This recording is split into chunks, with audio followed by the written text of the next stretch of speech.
Good morning students. आज फिर अपन live class में इलेक्ट्रोमैग्नेटिज्म का नेक्स्ट टॉपिक करेंगे। तो कल मैंने आपको इलेक्ट्रोमैग्नेटिज्म के बारे में अर्थात विद्युत चुंबकत्व के बारे में बताया था। विद्युत चुंबकत्व क्या बताया था मैंने कि विद्युत और चुंबकीय गुणों को प्रदर्शित करना ही क्या था अपना विद्युत चुंबकत्व था।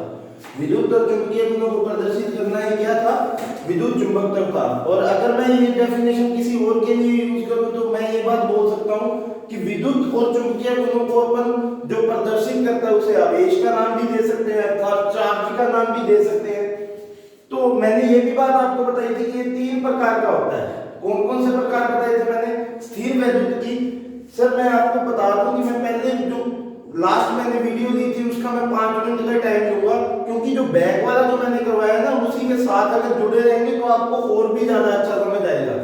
और ये जो वीडियो है 10th और 12th दोनों के लिए इंपॉर्टेंट है, तो इसको जो अच्छे से कवर करेगा ना ये आपका एक ये बात मान लो कि 10th का जो इलेक्ट्रिक फील्ड और मैग्नेटिक फील्ड को कवर करेगा और 12th में ये इलेक्ट्रोमैग्नेटिज्म आपकी जो क्लासिकल फिजिक्स और मॉडर्न फिजिक्स है दोनों के बेस को कवर करेगा। तो मैं अभी थोड़ा सा बेस के बारे में ही आपको डिटेल में देना चाहता हूं, क्योंकि अभी मैं 2-3 दिन बेस को कवर करूंगा, उसके बाद अपन आराम से 10th और 12th के चैप्टर करेंगे। तो उम्मीद भी करता हूं कि आपको अच्छे से समझ भी आ रहा होगा।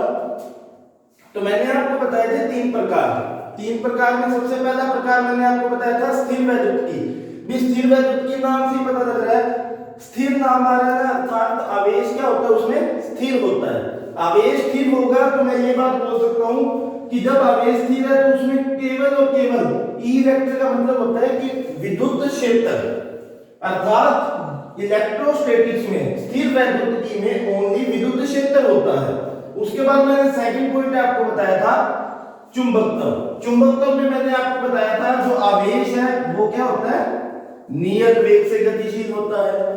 भाई जो अगर आवेश नियत वेग से गतिशील होता है तो मैंने परसों आपको एक एग्जांपल दिया था मासी और भांजे वाला। भी नॉर्मल सी बात है, जब नियत वेग से गतिशील होगा तो विद्युत के साथ साथ क्या होगा चुंबक का गुण भी आएगा अर्थात विद्युत क्षेत्र के साथ साथ चुंबकीय क्षेत्र भी आएगा। और चुंबकीय क्षेत्र है जो उसको बी वेक्टर से प्रदर्शित किया जाता है।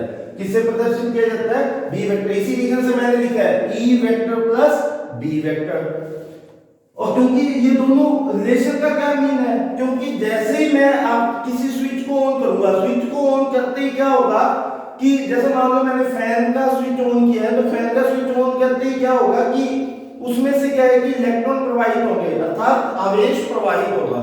आवेश प्रवाहित जैसे ही होगा तो विद्युत क्षेत्र के साथ साथ चुंबकीय क्षेत्र भी का भी एक गुण प्रकट होगा। और गुण वो प्रकट होगा तो मैं ये बात बोल सकता हूं कि विद्युत और चुंबक एक दूसरे के लंबवत कार्य करते हैं अर्थात परपेंडिकुलर होते हैं।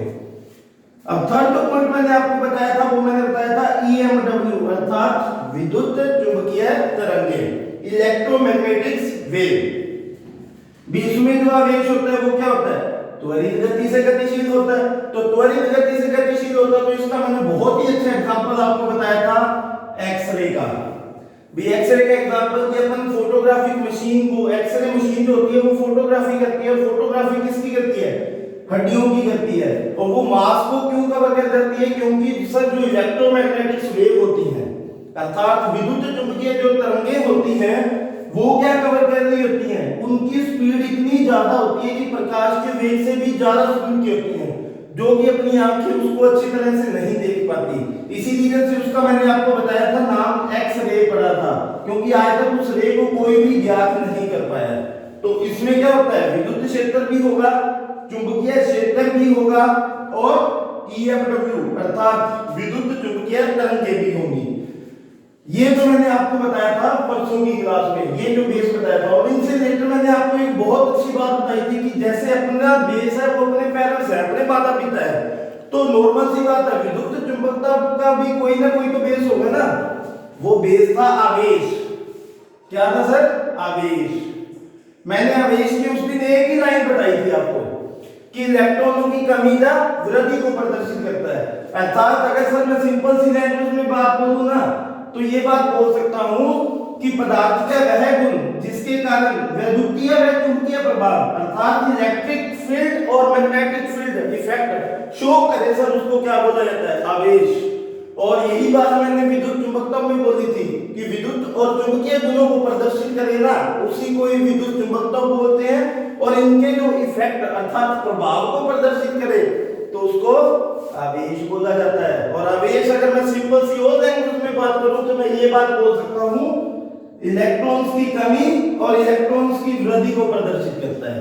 किसको? इलेक्ट्रॉनों की वृद्धि और कमी को प्रदर्शित करता है। अब जो आवेश होता है वो बेटे कितने प्रकार का होता है? आपके अकॉर्डिंग 2 प्रकार का होता है, मेरे अकॉर्डिंग में से 3 प्रकार का मानता हूं। 3 प्रकार सब कैसे होते हैं? देखो, सबसे पहला आवेश है वो है पॉजिटिव आवेश। सबसे पहला जो आवेश है वो कौन सा आवेश है? पॉजिटिव आवेश। आवेश पॉजिटिव है तो नॉर्मल सी बात है, इलेक्ट्रॉन्स की क्या होगी? कमी होगी। दूसरा आवेश जो आप बोलते हो नेगेटिव आवेश, जिसे आप ऋणात्मक आवेश बोलते हो, तो नॉर्मल सी बात है अगर नेगेटिव आवेश है तो इलेक्ट्रॉन्स की क्या होगी? वृद्धि होगी। और थर्ड जो मैं आवेश लेता हूं वो लेता हूं मैं न्यूट्रल आवेश अर्थात उदासीन आवेश। मैं कहने का मीन जितने की धनात्मक आवेश होगा उतना ही ऋणात्मक आवेश होगा। दोनों एक दूसरे के क्या होंगे? संपाती होंगे, इक्वल होंगे, बराबर होंगे। तो मैं ये बात बोल सकता हूं पॉजिटिव आवेश और नेगेटिव आवेश जब बराबर होते हैं तो उस आवेश को न्यूट्रल आवेश बोला जाता है, उदासीन आवेश बोला जाता है।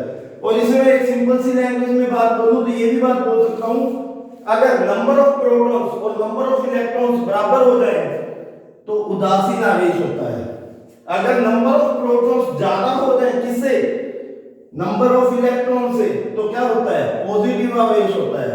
और अगर नंबर ऑफ प्रोटॉन्स कम हो जाए नंबर ऑफ इलेक्ट्रॉन से तो कौन सा आवेश होता है? नेगेटिव आवेश होता है।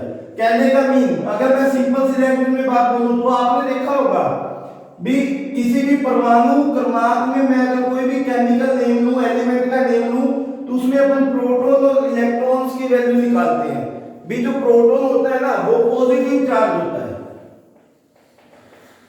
प्रोटॉन क्या होता है? Positive charge. और जो इलेक्ट्रॉन होता है वो कौन सा चार्ज होता है? Negative charge. अर्थात धनात्मक आवेश और ऋणात्मक आवेश। तो ये बातें मैंने आवेश के लिए आपको थोड़ी सी बताई है कि विद्युतीय और चुंबकीय प्रभाव को प्रदर्शित करे तो आवेश क्या करता है। जब मैं सिंपल सी लैंग्वेज में बोलूं इलेक्ट्रॉन्स की कमी जब वृद्धि को प्रदर्शित करे तो भी आवेश क्या करता है। आवेश कितने प्रकार का होता है? भी वैसे देखा जाए तो 3 प्रकार का होता है, पर अगर मैं थ्योरेटिकली देखूं तो 2 प्रकार का लेते हैं। थर्ड क्यों नहीं लेते? क्योंकि वो न्यूट्रल आवेश होता है। और न्यूट्रल आवेश का मीन क्या होता है? भी जितने पॉजिटिव आवेश थे उतने ही नेगेटिव आवेश है, दोनों की वैल्यू बराबर होगी तो वो न्यूट्रल अर्थात उदासीन आवेश हो जाता है।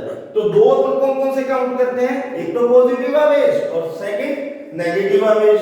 उसके बाद मैं आपको बता दूं आवेश एक अदिश राशि होती है। अदिश राशि आपको बहुत अच्छे तरीके से पता होगा कि जिसमें केवल परिमाण की आवश्यकता होती है, दिशा की आवश्यकता नहीं होती। तो आवेश के लिए कोई दिशा नहीं होती। क्या आप ऐसे बोलते हो क्या आवेश नॉर्थ साइड से आ रहा है या आवेश साउथ साइड से आ रहा है?